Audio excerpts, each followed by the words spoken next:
পাকিস্তান তার দীর্ঘপাল্লার ব্যালিস্টিক ক্ষেপণাস্ত্র কর্মসূচি নিয়ে মার্কিন সমালোচনাকে শক্তভাবে প্রত্যাখ্যান করেছে।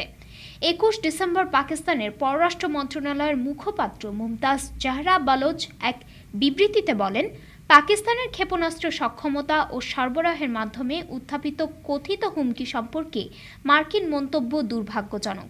তিনি আরও বলেন, ভারত থেকে আসা ক্রমবর্ধমান হুমকির প্রেক্ষাপটে এই কর্মসূচি অপরিহার্য ছিল।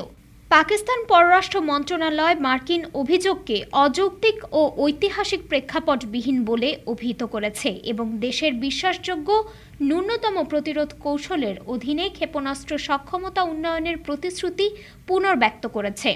এর আগে মার্কিন deputy national security advisor John Finer Carnegie endowment for international পিসে দেওয়া এক বক্তৃতায় অভিযোগ করেন যে এই কর্মসূচি আমাদের জন্য একটি বড় হুমকি।